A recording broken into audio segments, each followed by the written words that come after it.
And here we are again, my brothers and sisters in Jesus Christ at Living Hope Community Church, Iglesia Esperanza Viviente. Welcome to another study. So thankful that you're here. Today we find ourselves in the book of Acts, chapter 26. We've seen this repeating cycle over so many verses, so many chapters. And today we're going to watch again as the Apostle Paul, under arrest, held by the Roman guard in Caesarea, delivers another defense. Today his defense is going to be before King Agrippa. You remember that Felix, the tribunal leader in Caesarea, Felix had Paul come before him and talk to him. Felix made no decision, left Paul in jail. 2 years passed. Festus came along. Festus doesn't know what to do. Paul has appealed to Caesar, which means it's Festus' obligation to send Paul to Rome. But to send him to Rome for what? What did he do? Festus doesn't have an accusation. Well, King Agrippa shows up, and so Festus is punting, basically. Let me give this situation to King Agrippa. King Agrippa, you listen to this guy, and you see if you can find anything wrong. What I need is a charge worthy of capital punishment to send him to Rome. The Jews want him dead. Just understand that these Roman officials are kind of being blackmailed by the Jewish leadership of Jerusalem. If they upset the Jewish leadership in Jerusalem, the report's going to go to Rome that they can't keep their backyard in order, so to speak. They're not doing well as leaders. That's the last thing they want. What do the Jewish leaders want? They want Paul dead. Okay, so in order to placate them, well, Felix did nothing. Festus just delayed and did nothing. Now we're going to see what King Agrippa does. Paul has to go to Rome. Jesus told him he was going to go to Rome. But on what charge? Well, let's look at it. I remind you at the end of 25, where Festus says, For it seems to me unreasonable in sending a prisoner not to indicate the charges against him. Again, they don't have anything they can accuse Paul of doing wrong.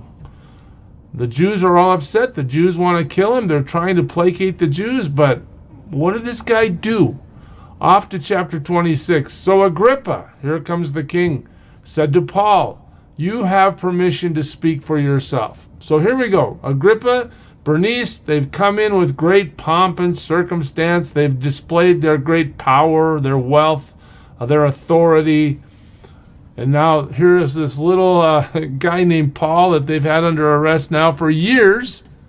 He's going to do it again. But I want you to see something really critical in this. When Paul delivers this message to Agrippa, he's basically teaching us how to witness. First thing he does, well, he's very polite. Then Paul stretched out his hand. He made his defense. I consider myself fortunate that it is before you, King Agrippa, I'm going to make my defense today against all the accusations of the Jews, especially because you're familiar with all the customs and controversies of the Jews, and therefore I beg you to listen to me patiently. Paul understands that Agrippa knows these Jews want to kill him over theological things that really have no consequence in terms of a criminal offense. All right, so here he goes. Look, I'm glad to be in front of you, and I just want you to listen to me. Here he goes. My manner of life from my youth, spent from the beginning among my own nation and in Jerusalem, is known by all the Jews. Okay, point number one. Listen, Agrippa, I grew up in Jerusalem. It's my nation. These guys know me, okay? I'm not a rebel that's out there doing something that, everybody wants to stop because I'm just some sort of wild card out in the wind. No, these guys know me. They watched me grow up. The manner of life from my youth is well known to them. All right? My accusers, which I'm sure there are some high-level Jewish accusers in the room listening to this as well, they're standing right here and they understand who I am. Paul begins in the past, way in the past, all the way to his youth. And he says they have known for a long time. In other words, they're culpable for this. They understand my upbringing, okay? They have known for a long time, if they are willing to testify, which, by the way, they're probably not, that according to the strictest party of our religion, I have lived as a Pharisee. Okay, Agrippa, you need to understand something. I used to be one of them. Okay, these accusers of mine, they know all about me. They know how I was raised. They know what I believed. They know how I lived. And I was in the strictest party. I was a Pharisee. He starts with the past. He talks about where he came from. All right. Then what happens? And now I stand here on trial. Why are we accusing Paul? Here it is. Because of my hope in the promise made by God to our fathers. Now, think about this, church. What is the hope that was made by God to the fathers of Israel? Well, namely, that a Messiah would come. That all nations would be blessed through Abraham, right? That there was coming a Redeemer, a Messiah, the Christ. He would come, all right? I'm on trial because I hoped in the promise made by God. I'm hoping in the same thing these guys say they're hoping in, but now I'm arrested for it. Okay, well, let him explain. To which our 12 tribes hope to attain as they earnestly worship night and day. And for this hope I am accused by the Jews, O king. Hey, King Agrippa, just understand, it's not just me. I mean, the 12 tribes of Israel have this same hope that a Messiah is coming. They earnestly worship night and day.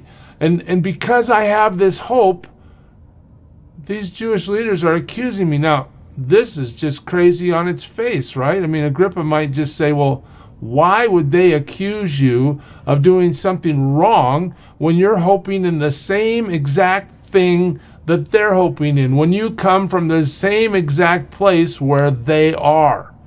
I mean, the defense is really beautiful. I mean, he should appeal to Agrippa's logic very easily right here, and all these things are very provable, very well known. Why is it thought incredible by any of you that God raises the dead? Oh, now we'd shift. You see, while these Jewish leaders are telling us we need to wait for the Messiah, in fact, they did see the Messiah, but they crucified him. I used to be one like that believed that Jesus was worthless, that he was starting a sect, that this idea that he was alive had to be completely false, and I was going around killing Christians. He'll get to that in a second. But why do you guys think that God doesn't have the power to intervene in time and space and resurrect somebody? How do you think God works? I mean, he created us. He knows us. He's the one that formed us. We have life because of him. Why is it so impossible for you to think that God can regenerate life in a dead body and bring it back to life? This is where Paul starts to shift to the idea that Jesus is the Christ, that Jesus has risen from the dead, which is something that his Jewish accusers will not receive. They will not accept that. They want to justify the fact that they killed Jesus. They want to justify themselves to say that Paul is wrong. What's the pattern of Paul's testimony? Let me tell you about my past. Let me tell you about what I believe. And look at this. I myself was convinced that I ought to do many things in opposing the name of Jesus of Nazareth. I used to be just like those guys across the room you see over there, Agrippa, that hate me, arrested, or wanted me arrested, wanted me killed. I tried to oppose Jesus too. And I did so in Jerusalem. I not only locked up many of the saints in prison after receiving authority from the chief priests, but when they were put to death, I cast my vote against them. I used to be just like these guys that hate me now. This is a perfect setup. When we witness, when we tell other people about how Jesus has impacted us, one of the things we can do that's very effective is to tell them what our life before Christ was like and what kind of impact he had on our lives. Paul is telling them, look, I used to kill Christians. I used to vote against them when we were deciding whether or not to kill them. I said, kill them. All right? I tried to oppose this Jesus. I tried to fight against him. And I thought I was right, just like these guys think they're right. And I punished them often in all the synagogues, and I tried to make them blaspheme. What does that mean? I tried to get them to renounce their faith and curse Jesus. And in raging fury against them, I persecuted them even to foreign cities. Look, I went all the way to Damascus to try to stop this sect that Jesus created. And I thought I was right, and I pursued them with a vengeance. In this connection, I journeyed to Damascus with the authority and commission of the chief priests. These guys across the room that are accusing me, that want to kill me, they're the same guys that sent me to Damascus to kill Christians. But you see, Agrippa, something has happened to me that you need to understand. Yeah, I used to be just like these guys. And can you imagine Paul at this stage of his life admitting how hard he was against Jesus and how much he fought against Jesus and how much he hated Jesus and hated the followers of Jesus? It had to be like an arrow piercing his heart now that he knows the truth. Well, as the passage moves forward, at midday, O king, he's on his way to Damascus, at midday, O king, I saw on the way a light from heaven brighter than the sun that shone around me and those who journeyed with me. What's the introduction to this section of his testimony? I met Jesus. Okay, he starts by outlining the past and showing all the ways that the past relates into the story, but now he's taking his hatred of Jesus and saying, look, on the road to Damascus, Jesus intercepted me. He interrupted my life. I went from somebody that thought Jesus was a lie to somebody that saw him. Listen to this. This bright light comes, right? Now Paul says, and when we had all fallen to the ground, I heard a voice saying to me in the Hebrew language, which is absolutely Jewish, right? I'm going to relate to you. Saul, Saul, why are you persecuting me? Just a little side note for us, church. When somebody's hurting you as a follower in Jesus, Jesus looks at that circumstance as somebody hurting him. Saul is persecuting Christians, killing Christians. Jesus says, not why are you persecuting them, my followers. No, he says, why are you persecuting me? To hurt my people is to hurt me. It is hard for you to kick against the goads. And just understand this briefly. When an ox was harnessed and ready to pull the plow through the field, a young ox would oftentimes kick a lot, try to get out of the yoke, try to get away from the circumstance. And you know, an ox is a big animal. An ox is something that could really disrupt your life if he decided to, right? Well, they used to put goads, they called them, which were sort of like things with spikes in them behind the oxen. So when the oxen kicked, they would shove their foot back into that spike. And it didn't take long for the ox to submit, right? To become docile, to be able to pull the plow without kicking, all right? Well, that's the illustration. Hey, Saul, you're kicking against the truth. You're fighting with all your power to deny me. You're fighting with all your power to kill the people that love me. Why are you doing that? Why are you persecuting me? Imagine the shock in Saul's heart and mind. Jesus is real. All of a sudden, his reality has changed completely. Now he sees the living Lord Jesus. He knows that this bright light blinding him on the road to Damascus is not some sort of fantasy or not some sort of a mirage. It's real. And I said, who are you, Lord? And the Lord said, I am Jesus, whom you are persecuting. Jesus identifies himself to Paul. You remember this story. We've heard this story now. This is the third time. We heard it in Acts chapter 9 when it really happened. And then we heard it in his testimony before. Now we hear it in his testimony again.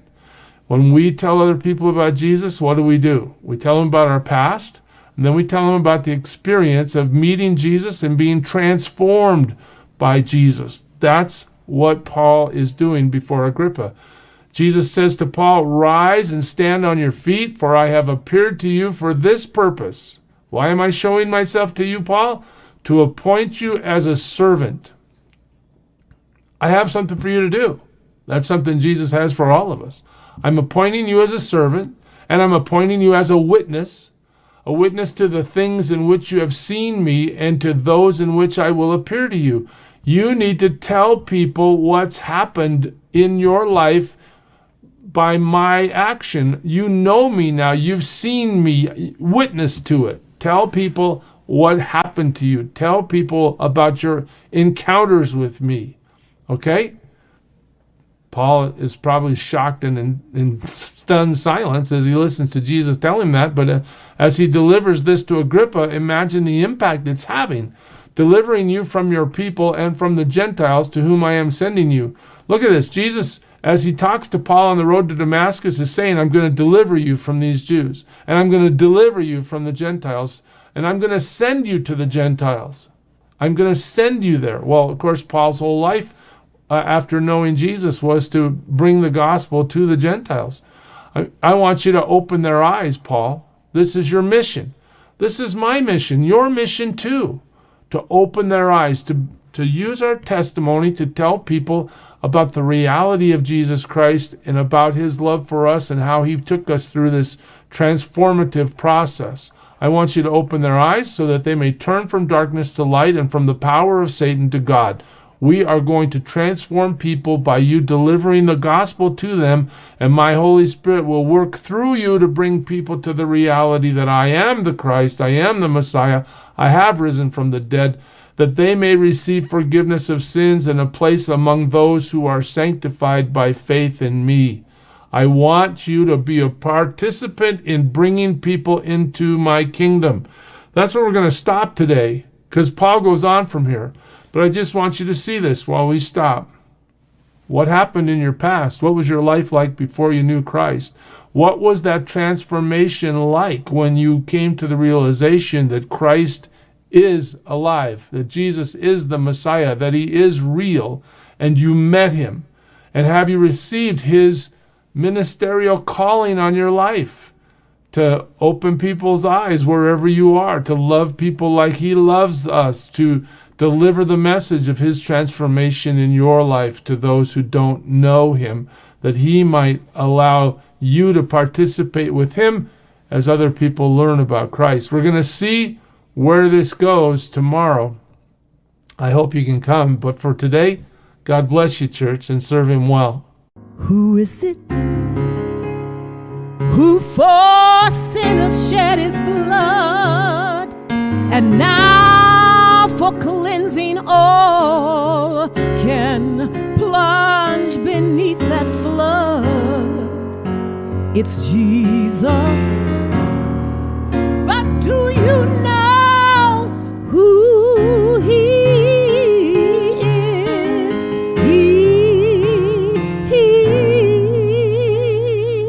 He's the image of the invisible God, and he's the brightness of his glory, the first, the last, the future, the past. He is God.